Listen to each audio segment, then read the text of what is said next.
পৃথিবীর সমস্ত পানি যদি জিব্রাইলের মাথায় ছেড়ে দেন, পানিগুলি পরে পরে পা পর্যন্ত আসবে, কিন্তু পানি শেষ হবে, জিব্রাইলের কদম পর্যন্ত আসতে পারবে না। এত বড় জিব্রাইল।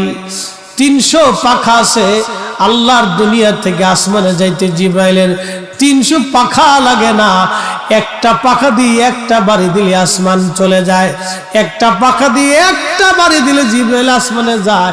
বাকি 599 পাখা কোনো কাজে লাগে না, ওটা ওইভাবে রেখে দিতে হয়। এই জিব্রাইল আল্লাহকে বলেন, আল্লাহ বেহেশত দেখবো। আল্লাহ বলেন যাও। জিব্রাইল উড়তে লাগলেন, 600 পাখা দিয়ে বাইরেতে লাগলেন। 600 পাখা দিয়ে বাড়ি দেয়। উড়তে উড়তে জিব্রাইল ক্লান্ত হয়ে গেলেন, একটা খুঁটি পাইলেন। খুঁটির পাশে বসে বললেন, রব আর কত দূর আছে? আল্লাহ বলেন, জিব্রাইল কেবলমাত্র একটা খুঁটিতে গেছো, আরো 72,000 খুঁটি এখনো বাকি আছে। এক চিৎকার মেরে বলেন আল্লাহু আকবার। এ নবীর উম্মত, খুবই মনোযোগ দিয়ে শুনিয়া যান, কথাগুলি অনেক বড় দামি। আহা, পৃথিবী থেকে একদিন আমরা সবাই কবরে চলে যাব, একেবারে খালি হাতে চলে যাব, শূন্য হাতে, কিছুই নিতে পারবো না। আমরা সবাই তো চলে যাওয়া লাগবে। অতএব কি নিতে হবে? আল্লাহ কোরআনে বলে দিলেন, ইন্নাল্লাযীনা আমানু ওয়া আমিলুস সলিহাত। দুইটা জিনিস নিয়ে আসো, একটা ঈমান আর একটা আমল। ঈমান আর আমল, ঈমান আর আমল। এরপর আল্লাহ পাক বললেন, ওয়াল আসরি ইন্নাল ইনসানা লাফি খুসরিন ইল্লাল্লাযীনা আমানু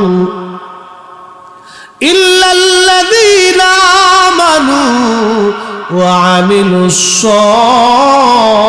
সলিহাত। সময়ের কসম করে বলি, যে সময় কারো জন্য বসে থাকে না।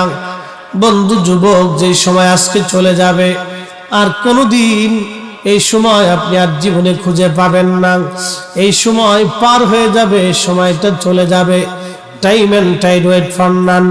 সময় এবং স্রোত এটা কারোর জন্য বসে থাকে না, এটা চলে যেতেই থাকে, চলে যেতেই থাকে। একবার যদি চলে যায়, আর কোনোদিন এই সময় আপনি খুঁজে পাবেন না। অতএব বন্ধু, আল্লাহ পাক বলেন, ওই সময়ের কসম করে বলি, সমস্ত মানুষগুলি ভুলের মধ্যে আছে, ক্ষতির মধ্যে আছে। ইল্লাল্লাযীনা আমানু, যারা ঈমান এনেছে, ওয়া আমিলুস সলিহাত, এবং নেক আমল করেছে। এই দুই শ্রেণী ব্যতীত সব মানুষগুলি মহা ভুলের মধ্যে আছে, মহা ক্ষতির মধ্যে আছে।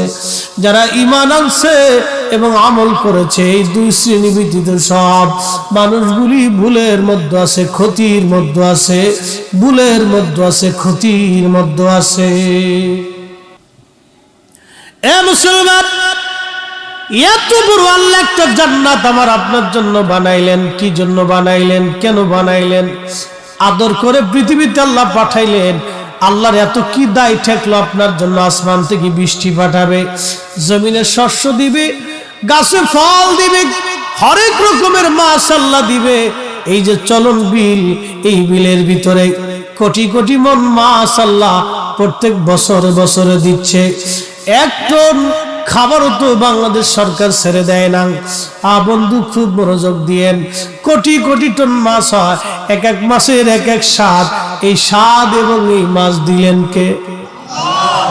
এই মাছ আমরা খাইলাম, খাওয়ার পরে কি করছি?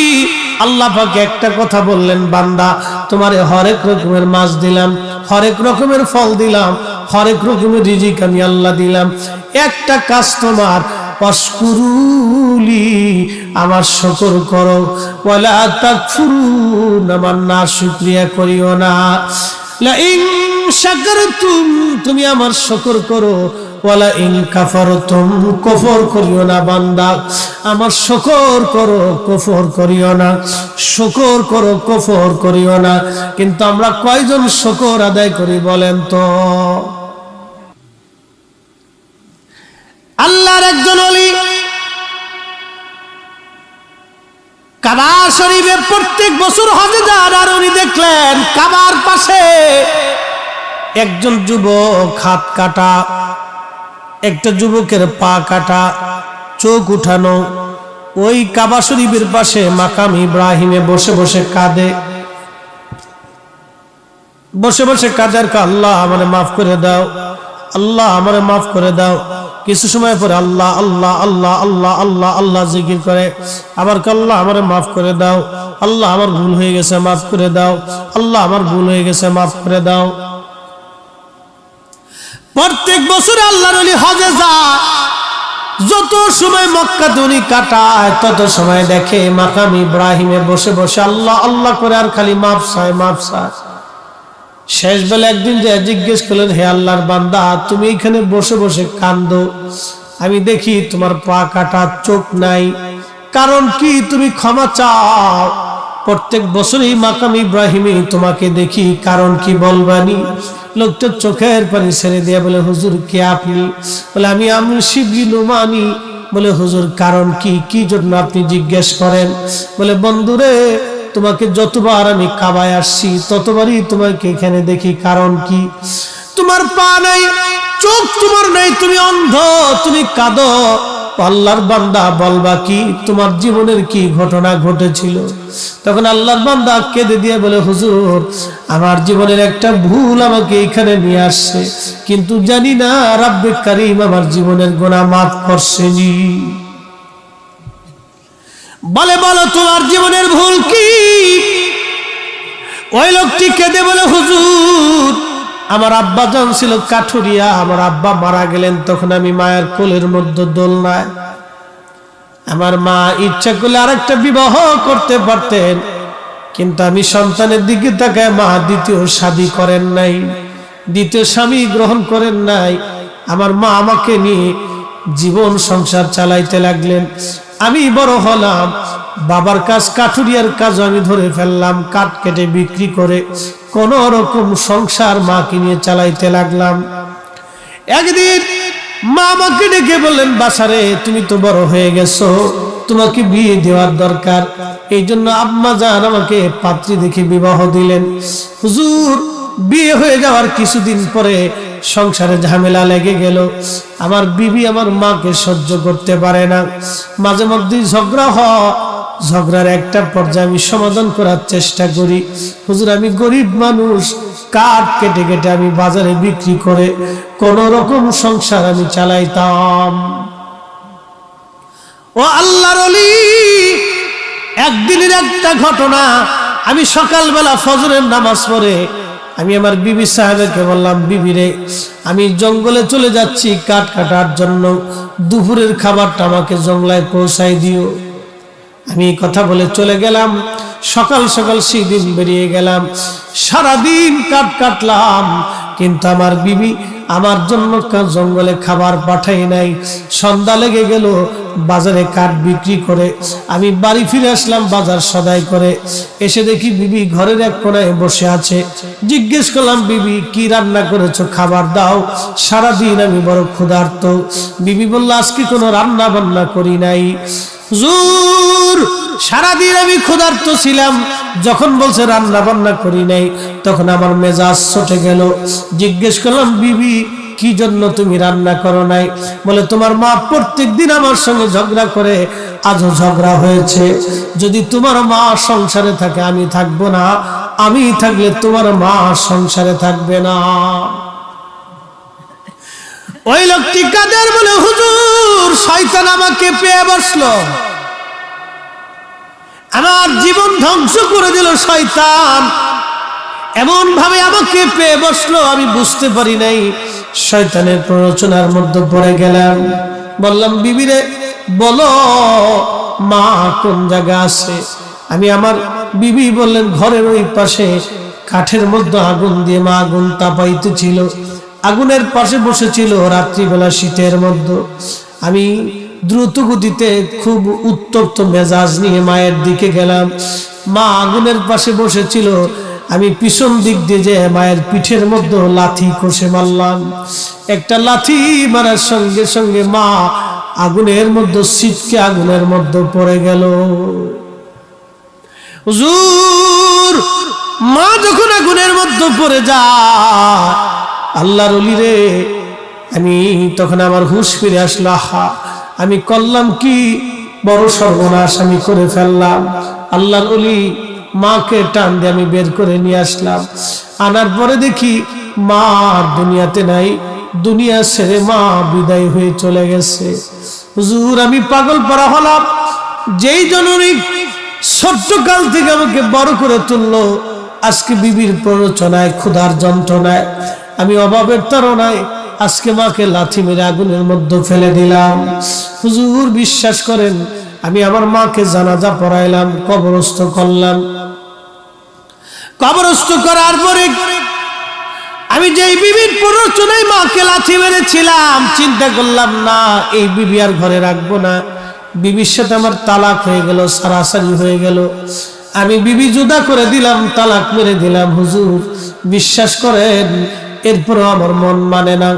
চিন্তা করলাম না, তওবা আমার হয় নাই, এরপরও কি মালিক আমাকে মাফ করবেনি। বাড়ি চলে আসলাম, চিন্তা করলাম যে পা দিয়ে মাকে লাথি মেরেছিলাম, এই পা আর রাখবো না। এই পা আমি বেঁধে নিয়ে কোরাল দিয়ে নিজে হাতে পা কেটে ফেললাম।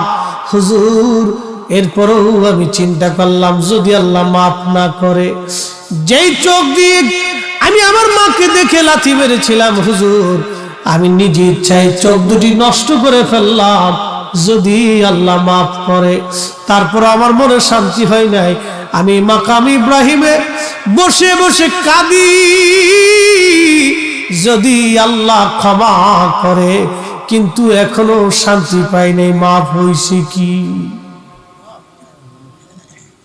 এখন আমি খবর পাইনি মাফ হইছে কি। আপনি তো আল্লাহর ওলি, একটু মুরাকাবা করে দেখেন আল্লাহ আমারে মাফ করছেনি। আল্লাহর ওলি হাতিমে কাবায় সেজদায় পড়ে যায়, বলেন ইয়া রব, তোমার বান্দার জীবনের অনেক বড় ভুল, কিন্তু তওবা করতে করতে মাকাম ইব্রাহিম পর্যন্ত আসছে। এখানে বসে বসে কাঁদে, ইয়া রব তুমি বলো তোমার বান্দার জীবনের গুনাহ মাফ হইছেনি। আল্লাহ এলহাম করে বললেন, বন্ধু আমার বান্দাকে জানায় দাও, কোটি বছর যদি মাকাম ইব্রাহিমে কাঁদে, আমি মালিক তারে মাফ করব না, তার মা তাকে ক্ষমা না করা পর্যন্ত। ওই লোকটি কাঁদে আর বলে, হুজুর আমার উপায় কি? তাহলে আমি এত বছর ধরে মাকাম ইব্রাহিমে আসি, বছরের পর বছর ধরে প্রত্যেক বছর আমি হজ করি, এই মাকাম ইব্রাহিমে শুনছি দোয়া কবুল হয়, সে আশায় বসে আছি। আল্লাহর ওলি বলেন আমার জীবনের গুনাহ মাফ হইবেনি। বলে চলো দেখি, তোমার মায়ের কবরের পাশে চলো। মাকাম ইব্রাহিমে বসে বসে কোনো কাজ হবে না। প্রশ্ন রাখবেন, হুজুর মার কবরের পাশে গেলে কি হবে, বাবার কবরের পাশে গেলে কি হবে? যে যুবকরা, যে বন্ধুরা, বৃদ্ধ বাবাজিরা, আমরা আজকে কবর জিয়ারত গুলি ভুলে গেছি, মা বাবার কবরের পাশে যাই না। আপনি জানেন বাবা মার কবরের পাশে গেলে কি হয়? যখন আপনি যায় থেকে সালাম দিবেন, তখন বাবা কবর থেকে সালামের জবাব দিয়ে বলে, দেখছো আমার খুকা বুড়া হয়ে গেছে, কিন্তু আমি বাবার কবরের পাশে দাঁড়ায় গেছে। মা ডাকবে, দেখছো আমার ছেলেটার দাড়ি পেকে গেছে, তারপর আমার ছেলে আমার কবরের পাশে দাঁড়ায় গেছে। ওই সন্তানের জন্য বাবা মা তখন খুশি হতে থাকে। যখন সন্তান কবরের পাশে দাঁড়ায় কিছু জিয়ারত করে, বাবা মার জন্য দোয়া করে, তখন কবর থেকে বাবা মাও দোয়া করতে থাকে। একবার জোরে বলা যাবে কি সুবহানাল্লাহ? ওই কবর থেকে তারা চিনে, তারা দেখে। আপনি দেখেন না, আপনি চিনেন না, সেটা আপনার দোষ। ওই কবর থেকে তারা চিনে। আপনি যে কবরের পাশে যে দাঁড়িয়েছেন, সালাম দিছেন, ওই কবরওয়ালা আপনি চিনে, আপনাকে দেখে, আপনি দেখেন না। তা না হলে সালাম দেওয়ার অর্থ কি? যে সালামের জবাব দিতে পারে না, সালাম দিতে শোনে না, তাকে সালাম কি করে দিবে? প্রত্যেক কবরওয়ালারা আপনাকে দেখে, কিন্তু আপনি দেখেন না। প্রিয় নবীজি একদিন বদরের প্রান্তরে কাফেরদের লাশগুলি কুয়ার মধ্যে ফেলে দেওয়া হয়েছিল বদরের। সেই কুয়া এখনো আছে মসজিদের পাশে, বদর মসজিদের পাশেই কুয়া।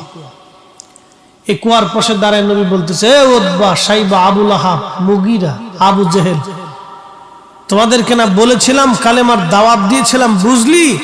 আজকে তো আল্লাহর কাছে চলে গেছিস, বসতো এবার দেখতো আমি সত্য না মিথ্যা, এখন আল্লাহর কাছে যে বুঝবি। হযরত ওমর পিছন থেকে বলেন, ইয়া নবী আল্লাহ, ওরা তো মরে গেছে, মরা মানুষকে কথা শুনে? নবী বলেন, ওমর, ওই মালিকের কসম করি যে মালিক আমাকে সত্য সহ নবী করে পৃথিবীতে পাঠিয়েছে, তুমি যেরকম শোনো তোমার চাইতে তারা বেশি শোনে, তুমি যেমন দেখো তোমার চাইতে তারা এখন বেশি দেখতেছে। কাফেররা মরার পরে দেখে তো মুসলমান কি করবে বলেন তো? এই জন্য কবরের পাশে যাবে। এই যারা পিতামাতা কবরে চলে গেছে, মায়ের কবরের পাশে যে দাঁড়াবেন, হাত তুলে কেঁদে দিবেন। বাবার কবরের পাশে দাঁড়াবেন, প্রত্যেক জুমাতে যাবেন, প্রত্যেক ফজরে যাবেন, সুযোগ হলে, কাজ না থাকলে প্রত্যেক ফজরে বাবার কবরের পাশে দাঁড়িয়ে যাবেন। এই আমল ভুলে গেছি আজকে আমরা, এই সুন্নতের কথা মনেই নেই আমাদের।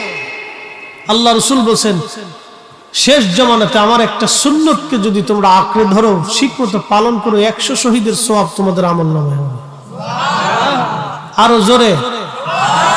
হযরত ফাতিমাতুজ জাহরা প্রত্যেক জুমাতে হাউদে চড়ে, উটের পিঠে চড়ে উহুদে যে আমির হামজার মাজার শরীফের পাশে যে দোয়া করতেন, দাদার জন্য দোয়া করতেন আর কাঁদতেন। দাদা খুব ভালোবাসতো ফাতেমাকে। হযরত আমির হামজার দাদা ছিলেন, খুব ভালোবাসতো ফাতেমাকে। এত ভালোবাসতো, ফাতেমার বিয়ের সময় উট দুম্বা কুরবানি করে, আমার নাতির বিয়ে হচ্ছে, উট দুম্বা জবাই দিয়ে ফাতেমার অলিমা খাওয়াইছিলেন এবং খুব কেয়ার করতেন ফাতেমাকে। এই জন্য ফাতেমা সারা জীবন কৃতজ্ঞ ছিলেন দাদার প্রতি। প্রত্যেক জুমাতে দাদার কবরের পাশে যে দাঁড়ায় কাঁদতেন আর দাদার জন্য দোয়া করতেন। এটার নাম কৃতজ্ঞতা। আমরা অকৃতজ্ঞ হয়ে গেছি, ভাবতেছি মসজিদে নামাজ পড়ে সেজদা দিয়ে বেহেশতে চলে যাবো নাকি। হ্যাঁ, আমরা দিন যত যাচ্ছে তত অকৃতজ্ঞ হচ্ছি, দিন যত যাচ্ছে তত নফল ইবাদত থেকে আমরা সরে যাচ্ছি। কথা বলেন ঠিক কিনা? আমরা তো নফল ভুলেই যাচ্ছি, অথচ নফলের দাম কত জানেন? এই নফলের দাম কত? নবীজি বলছেন, উম্মত বান্দা যখন ফরজ ইবাদত করার পরে নফল করে, তখন আল্লাহ রাব্বুল আলামিন নফল ইবাদতের কারণে বান্দার দুইটা চোখ আল্লাহর চোখ হয়ে যায়। আসতে বললেন কেন? আরো জোরে বলেন তো। কার চোখ? আল্লাহর চোখ। বান্দার চোখ আল্লাহর চোখ হয়ে যায়। বান্দার কান আল্লাহর কান হয়, বান্দার হাত আল্লাহর হাত হয়, বান্দার পা আল্লাহর পা হয়, বান্দার জবান আল্লাহর জবান হয়, বান্দার মাথার থেকে পা পর্যন্ত আল্লাহর হয়ে যায়। বান্দার ইজ্জত আল্লাহর ইজ্জতে পরিণত হয়। বান্দার ইজ্জতের জিম্মাদারি আল্লাহ নেয়, বান্দার রিজিকের জিম্মাদারি আল্লাহ নেয়। বান্দার চোখ জবান যা আছে সব আল্লাহর হয়ে যায়। এই জন্য ইমাম শাফি রহমতুল্লাহ আলাইহি ইরাকের বাগদাদ থেকে ইমাম শাফির কাছে চিঠি গেল। খলিফা হারুনুর রশিদ লেখলেন, হুজুর আপনি তাড়াতাড়ি ইরাকের বাগদাদে আসেন, রোম রাজ্য থেকে একদল লোক আসছে, অনেক বড় পণ্ডিত, জ্ঞানী, গুণী, সায়েন্টিস্ট আর দার্শনিক রোমান সম্রাট পাঠিয়ে দিয়েছে আমার দেশে বহস করার জন্য। বহস হবে মুসলিম এবং খ্রিস্টানদের মধ্যে। এই বহসের প্রধান মুবাহিস আপনি তাড়াতাড়ি করে ইরাকের বাগদাদে চলে আসেন। ইমাম শাফি ফিলিস্তিনে থাকতেন, উনি ফিলিস্তিন থেকে চিঠি লিখছে, আমি ইরাকের বাগদাদে যাব, বহস করব, কিন্তু শর্ত হলো সময় হবে বাদ জোহর, জোহরের নামাজের পরে, আর স্থান হবে দজলা নদীর পারে। আল্লাহু আকবার বলা যাবে?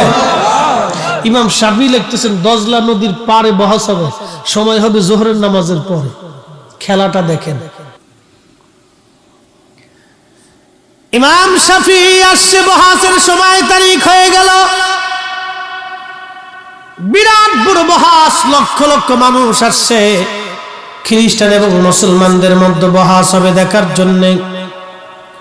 হযরত ইমাম শাফিঈ রাহমাতুল্লাহ আলাইহি বহসের সময় উনি গেলেন স্টেজে, কিন্তু স্টেজে উঠলেন না, নিচ থেকে বললেন, খলিফা আমাকে আগে জোহরের নামাজ পড়া লাগবে, পরে আমি বহস করব। বললেন আমাকে একটা জায়নামাজ দেন। জায়নামাজ দেওয়া হলো। হযরত ইমাম শাফিঈ যাই নামাজ উনি স্টেজে বিছান নাই, জমিনের উপরে বিছান নাই, ওনার নিজের যাই নামাজ নিয়ে দজলা নদীর পানির উপরে যাই নামাজ বিছাইয়া যাই নামাজের উপরে দাঁড়াইয়া দজলা নদীর মাঝখানে যায় নামাজ পড়তে লাগলেন। না হয় নাই, আরো জোরে, আরো জোরে। তেলের গাড়ি তেলে চলে, হাওয়ার গাড়ি হাওয়ায় চলে, বিনা তেলে চালায় গাড়ি নবী সুলাইমান, আমরা সেই মুসলমান। মসজিদে জুতা চুরি করি, কি জাত মুসলমান চিন্তা করি, মসজিদে জুতা চুরি করি। হযরত ইমাম শাফিঈ যাই নামাজের উপরে নামাজ পড়া শুরু করলেন দজলা নদীর মাঝখানে। সুবহানাল্লাহ হবে? এরকম মুসলমান আসে না বগুড়াতে, শেরপুরে আসে না? যমুনা নদীর ভিতরে নামাজ পড়ে যায় নামাজ বিছিয়ে।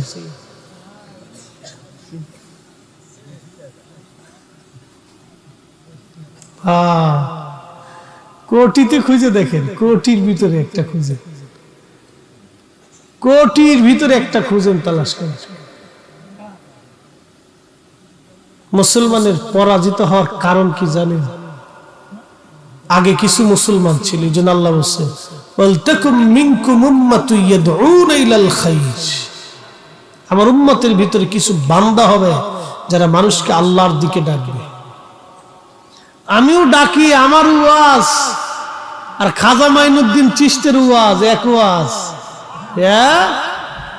এই যে ওয়াজ করতেছি কাদের সামনে? আমি মুসলমানের সামনে ওয়াজ করতেছি।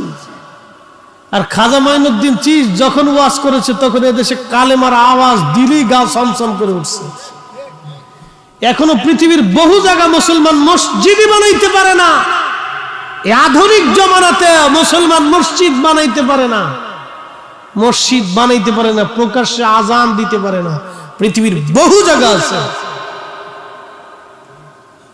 পৃথিবীর বহু জায়গা আছে মুসলমান আজানই দিতে পারে না। সেই কঠিন দুর্ভিদ্ধ কট্টর সনাতন ধর্মের মানুষের ভিতরে যিনি কালেমার দাওয়াত পৌঁছাই দিয়েছেন তিনি খাজা আজমেরী সানজারি। কথা বলেন ঠিক না বেঠে? তিনি শাহজালাল ইয়ামানি মুজাররদি। আমরা তাদের অবদান কি ভুলে গেছি? আজকে নিজেদেরকে বিরাট বুজুর্গ ভাইবে একবারে বিরাট দায়ীল আল্লাহ বানাইছি। বিরাট বড় দায়ীল আল্লাহ, একবারে বিরাট কিছুই ওনাদের সমালোচনা করে। আল্লাহ বলেন, হে আমার বান্দা শুনে রাখো, আমার বান্দাদের ভিতরে এমন কিছু বান্দা হবে যারা মানুষকে আল্লাহর দিকে ডাকবে। আজকে আমি হাজার হাজার মানুষের সামনে ওয়াজ করি, আপনাদের সামনে বয়ান করলাম, কিন্তু আমি প্রত্যেকটা মুসলমানের সামনে কালেমার কথা বলছি। একদিন খাজা আজমেরী যখন কালেমার কথা বললেন তখন মুসলমানের ভিতরে বলেন নাই। সামনে ডানে বামে পিছনে যারা ছিল সব অবিশ্বাসী, অবিশ্বাসীদের মধ্যে কালেমার দাওয়াত তিনি পৌঁছাইলেন। একটা না রে, দুইটা না, এমন দায়ীল আল্লাহ তারা ছিলেন। 1 কোটি মানুষ কালেমা পড়ে সেদিন মুসলমান হয়ে গেল। একবার আওয়াজ তুলে জোরে বলা যাবে আল্লাহু আকবার। তেলের গাড়ি তেলে চলে, হাওয়ার গাড়ি হাওয়ায় চলে, বিনা তেলে চালায় গাড়ি নবী সুলাইমান, আমরা সেই মুসলমান। এই বগুড়াতে যারা কালেমার দাওয়াত নিয়ে এসেছিলেন তাদের অবস্থা কি বলেন তো? কেউ শহীদ হয়েছে, আল্লাহর ওলির মাজার মহাস্থান ঘরে আছে, এই শেরপুরে আছে, বাবা খুব মনোযোগ দিয়েন, রাজশাহীতে আছে, রংপুরে আছে, ওই নেত্রকোনাতে, ওই আপনার বাগেরহাটে, সিলেটের জমিনে, বাংলাদেশের প্রত্যন্ত অঞ্চল ঢাকা শহরের রাজধানীর মিরপুরে শাহরি বুগদাদি রহমাতুল্লাহ আলাইহি ঘুমিয়ে আছেন শত শত বছর আগ থেকে। এরা ছিল দাঈ ইলাল্লাহ, আল্লাহর দিকে মানুষকে তারা ডেকেছে। তাদের জবানের ওয়াজের পাওয়ার এত পরিমাণে মজবুত ছিল, বলতে দেরি হতো, কালেমা গ্রহণ করতে মানুষ দেরি করতো না। ছুটে এসেছেন হযরতে শাহ মুস্তাফা আল বাগদাদি হুসাইনি রাহমাতুল্লাহ আলাইহি। তিনি মৌলভীবাজারের শহরে ঘুমিয়ে আছেন। উনি বাঘের পিঠে চড়ে সিলেট থেকে মৌলভীবাজার আসলেন। অবিশ্বাসীরা এই দৃশ্যখানা দেখে হাজার হাজার মানুষ সাথে সাথে কালেমা পড়ে মুসলমান হলো। যেটা জঙ্গলার প্রাণী বাঘ পর্যন্ত যারা আনুগত্য মানে, এই লোকটা সাধারণ লোক হতে পারে না, নিশ্চয় তিনি কামলিওয়া, তিনি নিশ্চয় আল্লাহ বলা, আল্লাহর বুজুর্গ বান্দা, আল্লাহর প্রিয় বান্দা। আল্লাহর জবান তার জবান হয়ে যায়, বান্দার চোখ আল্লাহর চোখ হয়, বান্দার কান আল্লাহর কান হয়, বান্দার হাত আল্লাহর হাত হয়ে যায়, বান্দার মাথা থেকে পা পর্যন্ত আল্লাহর হয়ে যায়। এই জন্য আল্লাহর ওলিদের সঙ্গে যারা হয় তাদের দুনিয়াও চিন্তা নাই, আখিরাতেও চিন্তা নাই। কথা বলেন ঠিক কিনা? মেহেশ্বর, এই কোরআন শরীফ মানেননি আপনারা? এখানে কি কোনো সন্দেহ টন্দেহ মনে হয় আছে নাকি? ভুল টুল আছে মনে হয়? তো এখানে আল্লাহ বলছেন আলা, সাবধান, ইন্না, নিশ্চয়, আউলিয়া আল্লাহ, আমার ওলি শকর, লা খাউফুন, কোনো ভয় নাই, ওয়ালা হুম ইয়াহজানুন, চিন্তাও নেই। আরো জোরে কোন? ভুল ত্রুটি আছে, সন্দেহ আছে, তাদের ভয় নাই, ফয়সালা কার? হ্যাঁ, ইমাম শাফঈ জায় নামাজ বিছিয়ে দিলেন দজলা নদীর উপরে। পানি কি আমি ফরিদি সাহেব মনে খাতির করছে নাকি? একদিন পদ্মা নদী দিয়ে পার হচ্ছি, তখন ব্রিজ হয়নি, পদ্মা সেতু হয়নি। ওই যে মাওয়া ঘাটে একবার লঞ্চ ডুবে বহু মানুষ মারা গেছে, তার 15 দিন পরে ওই ঘাট দিয়ে যাইতেছি, তো নদীর ভিতরে যাওয়ার পরে তুফান শুরু হয়েছে। তো পদ্মা নদীর তুফান তো খুব মারাত্মক তুফান। লঞ্চের ভিতরে যা আছে সব কাঁদে, আল্লাহ বাঁচাও, আল্লাহ বাঁচাও, আল্লাহ বাঁচাও, বেডা বেডি সেরা সেরি টোনা টোনা বুড়া জুয়ান সব কান্দে, আল্লাহ বাঁচাও। যখন লঞ্চ ঘাটে ফিরলো তখন সারেং এইভাবে ধরছে, কেউ কেউ কাজ করে ধরছে, কেউ কেউ সোজা করে ধরছে। এরপর আল্লাহটা ভুলে গেছে।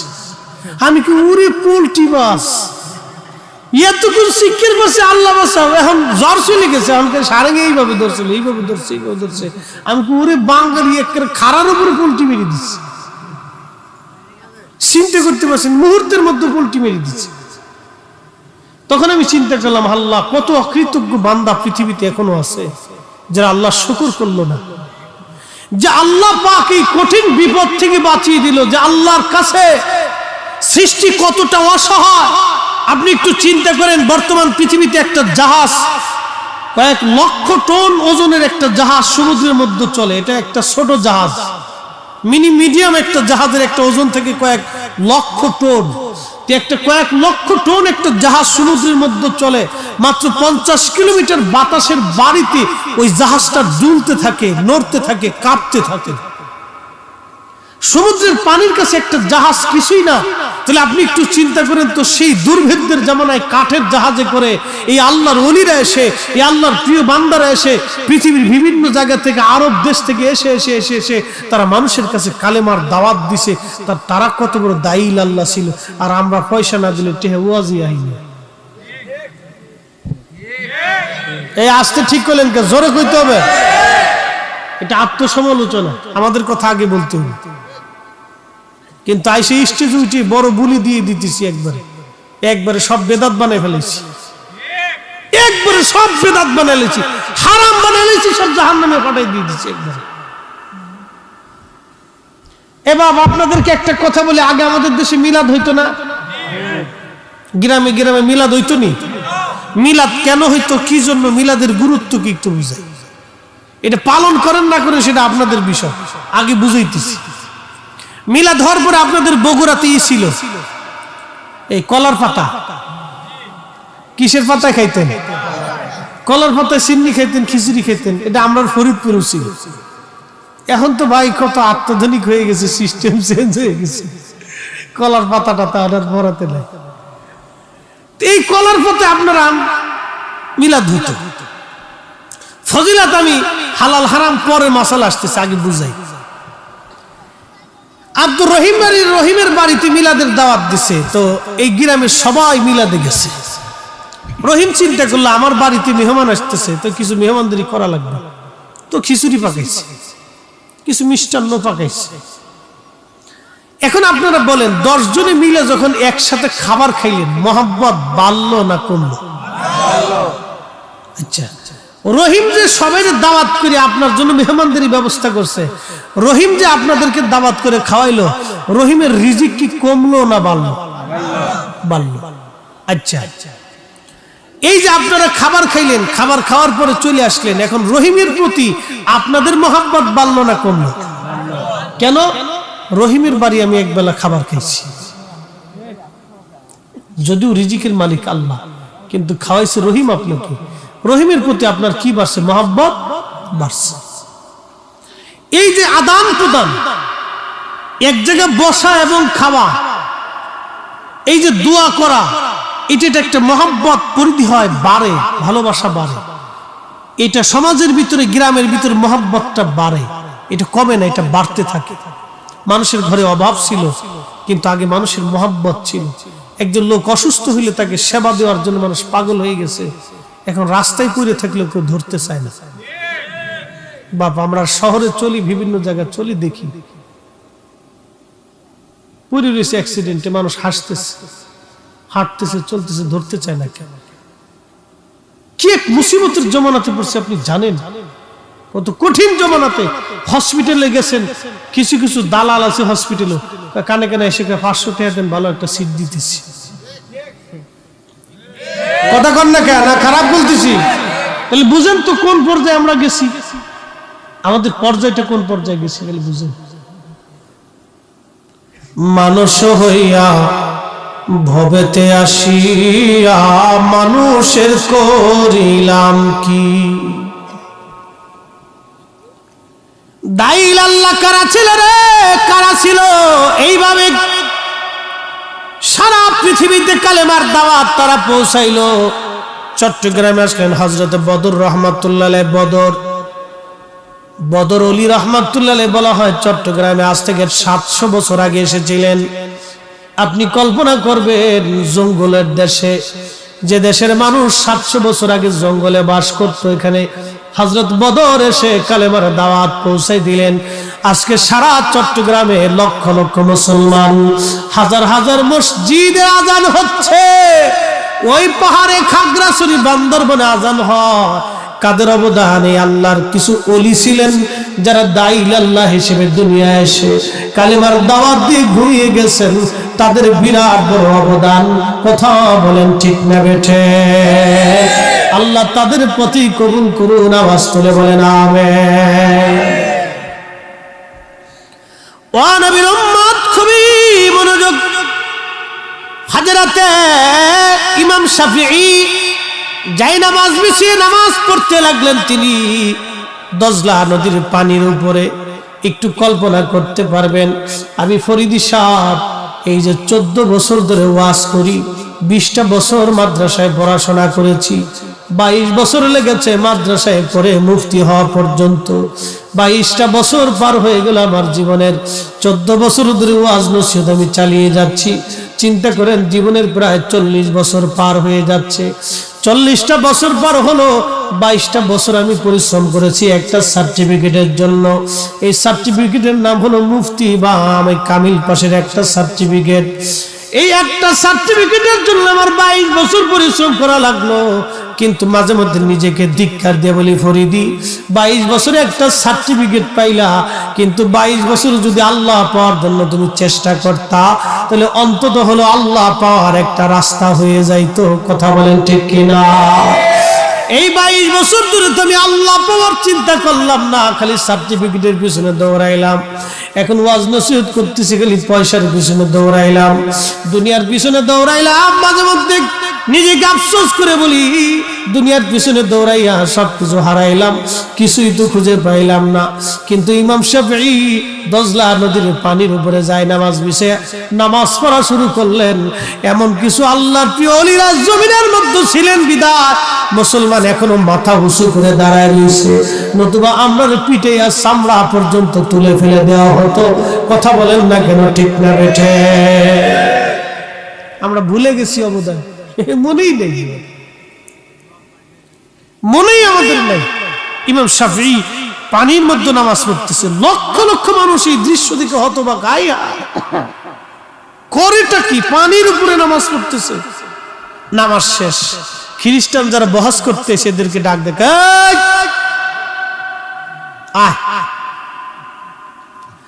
কে বহাস করবি, আয় তাড়াতাড়ি আয়।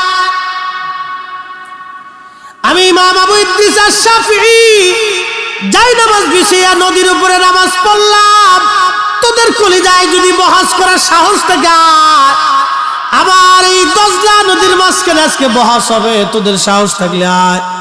খ্রিস্টান যিনি মিশনারি প্রধান ছিলেন, উনি করজোরে বললেন, হুজুর আমি কেন, 14 গোষ্ঠীর পক্ষেও সম্ভব না এই দজলা নদীর মাঝখানে যাই আপনার সাথে বহাস করা। না সুবহানাল্লাহ, মনে হইতেছে সুবহানাল্লাহ বুড়ো হয়ে গেছি। একসাথে জোরে বলে সুবহানাল্লাহ। শক্তি কে দিছে? লা খাউফুন কে বলছে? ওয়ালা হুম ইয়াহজানুন কে বলছে? লাহুমুল বুশরা ফিল হায়াতিদ দুনিয়া ওয়া ফিল আখিরাহ কে বলছে? দুনিয়াতে সুসংবাদ, আখিরাতে সুসংবাদ, আল্লাহ বলে দিছে, কোনো চিন্তা নেই। আল্লাহ আরো বলছেন, ওয়া ইন সাআলানি, চাইতে দেরি হবে, আসতে দেরি হবে না। ওয়া ইন সাআলানি লাউতিয়ান্নাহু, আমি মালিকের কাছে চাবে তো সাথে সাথে যাবে। আর জোরে বলেন আল্লাহু আকবার। এই জবান আমরা করতে পারছি? পারি নাই ভাই, এই জবান আমাদের হয়নি। আগে আমাদের দেশে কিছু মুরব্বীরা ছিল, বাপ দোয়া কালাম বেশি জানতো না, এলাকায় মুন্সি সাহেব বলতো, ঠিক কিনা? নামাজ কালাম পড়াইতো, কিন্তু বড় আবেদ সালে জাহেদ ছিল। কিছু মুরব্বী দেখবেন ছিল এরকম, পুরে সর্বনাশ। কত আবেদ জাহেদ সালে ছিল জানেন? কিছু খুব পাক্কা মুসল্লি ছিল। হ্যাঁ, মা চাচিরা বলতো, তোর দাদার কাছ থেকে একটু পানি পড়া নিয়ে আইতো, তো পানির বোতল দিয়ে দিছে। দাদার কাছে যা কইতাম, দাদা মুন্সি দাদা পানি চাইছে। মা কি হয়েছে? বলে পেট ব্যথা। আচ্ছা, কোট কাটারে খুলে কি যেন পড়ছে আর পানির মধ্যে ফু মারছে। যা তোর মাকে খাইতে বলিস। মা পানি খাইছে, পেট ব্যথা ভালো হয়ে গেছে। বর্তমানে একটু পেট ব্যথা হলে মহিলাকে নিয়ে যাওয়া লাগে ঢাক, বগুড়াতে শেরপুরে। বগুড়া শেরপুরে নিয়ে যাওয়ার পরে ডাক্তার বলে একটু চেক আপ করে নিয়ে আসেন, রক্ত টেস্ট করা লাগবে, প্রস্রাব টেস্ট করা লাগবে, তারপরে ফ্যাটের ভিতরে আলট্রাসাউন্ড করা লাগবে, এরপরে আর কি কি আছে ইসিজি মিসিজি এইগুলো দিয়ে মোটামুটি 2-3 হাজার 4-5 হাজার খালি এই ইসিটিসি পিসিটিসি দিয়েছে। কি কথা কর না কাটে, বাজেট ভিজিট তো আরো আছে। এরপরে ইসিবিসি টিসিবিসি শেষ করার পরে এরপরে একটা প্রেসক্রিপশন দিল, দেন আরো 2500 টাকার ওষুধ। তা মোটামুটি 1010 টাকা চলে যায়। 10,000 টাকা নাই, খালি ঢুকলেই শেষ। কিন্তু এক ফুই আল্লাহ রাব্বুল আলামিন ওই পানির ভিতরে ওই রোগের ঔষধ আল্লাহ বানাই দিছে। একসাথে জোরে বলেন আল্লাহু আকবার। কি জবানটা ছিল একটু চিন্তা করেন তো। কারণ আমরা ফু দিই, এই যে ফুয়াইতেছি কিন্তু কাজ হইতেছে না, কারণটা কি? এই যে ফু মারতেছি কাজ হয় না রে বাপ। কারণ হলো আগের মানুষের জবানের কেরাতের অশুদ্ধতা ছিল, কিন্তু দিলের পরিশুদ্ধতা ছিল। এখন আমাদের জবান দিল দোনোটাই অপরিশুদ্ধ হয়ে গেছে, যার ভিতর থেকে যা বের হয় কিছু আহে না, খালি ফুটাই আহে, খালি ফু আহে, ভিতরে কিছু আসে না। আল্লাহকে যতই ফুয়াস কাম হবে না। কারণ কি জানেন? আল্লাহ রাসূল বলছেন, আমার উম্মত এমন একটা জমানা আসবে, সুদের ভিতরে এমন ভাবে ঢুকে যাবে যে কেউ সুদ থেকে মুক্ত থাকবে না। বর্তমান বিশ্বিক ব্যাংকিং পদ্ধতিটা তার বাস্তব প্রমাণ। কেউ সুদ লেখে, কেউ সুদের সহযোগিতা করে, কেউ সুদ নেয়, কেউ বাধ্য হয়ে সুদ দেয়। সারা পৃথিবীতে একই অবস্থা।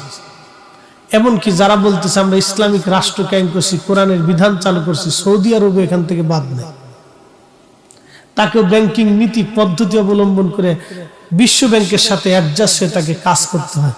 কিচ্ছু করার নেই। উম্মত সুদের সাথে যুক্ত। ইমাম, মুসল্লি, খতিব, ওয়াজ, বক্তা, আলেম, উলামা, পীর, মাশাইখ কৃষক, জেলে বন্ধু যা আছে সব এটার ভিতরে যুক্ত হয়ে গেছে। আল্লাহ রসুল বলেছিলেন যা হয়ে গেছে তা। 72টা আলামত বলেছে, তার ভিতরে একটা আলামতের কথা বললাম, নবী যা বলেছে তাই হবে, যা বলেছে তাই হয়েছে। কথা বলেন ঠিক না ঠিক? পৃথিবী বুড়া কাল শেষ হয়ে যাবে, এটার বুড়া কাল চলতেছে। ও নবীর উম্মত, হযরত ইমাম শাফিঈ রাহিমাহুল্লাহ ওনার কথা বলতেছিলাম। খ্রিস্টান মিশনারি বলল হুজুর আর বোঝার বাকি নাই, আর বোঝার বাকি নাই, আপনি তাড়াতাড়ি চলে আসেন, চলে আসেন গো। আমরা আর আপনার সাথে বহস মোনাজার আর জন্য আসি নাই।